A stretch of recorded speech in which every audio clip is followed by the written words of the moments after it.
অন্তর্বর্তী সরকারের তথ্য উপদেষ্টা মাহফুজ আলম সামাজিক যোগাযোগ মাধ্যম ফেসবুকে একটি পোস্ট দিয়েছেন রোববার সন্ধ্যা 6:45টার দিকে। তবে পোস্ট দেওয়ার মাত্র 3 মিনিটের মাথায় সেটি উধাও হয়ে যায়। তবে পোস্টে উধাও হয়ে গেলেও তা নিয়ে চলছে ব্যাপক আলোচনা ও সমালোচনা। সামাজিক যোগাযোগ মাধ্যম ব্যবহারকারীদের অনেকে প্রশ্ন তুলেছেন, একজন দায়িত্বশীল উপদেষ্টা কি এমন লিখেছেন যে পরে তা মুছে দিতে হলো। জানতে আগ্রহ দেখা দিয়েছে অনেকেরই তার পোস্টে কি ছিল। তথ্য উপদেষ্টা মাহফুজ আলম তার ভেরিফাইড ফেসবুক আইডি থেকে করা ওই পোস্টে লিখেছেন, আমাকে নিয়ে নোংরামি করো, ঝামেলা নেই, ফ্যামিলি টেনো না, যুদ্ধ অপরাধের সহযোগী রাজাকারেরা, এটা লাস্ট ওয়ার্নিং। আর যে চুপা শিবিররা এ সরকারের পদ বাগাইছো আর বিভিন্ন সুশীল ব্যানার খুলে পাকিস্তান পন্থা জারি রাখছো, তোমরা তোমাদের পূর্বপুরুষ রাজাকার আর দালালের তুলনায় আরও অধিক ভুগবা।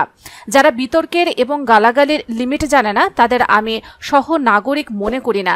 পাকিস্তানপন্থীরা যেখানেই থাকবে সেখানে আঘাত করা হবে, আমৃত্যু। ঢাবিতে এ রাজাকারদের আগে ঢোকানো হবে।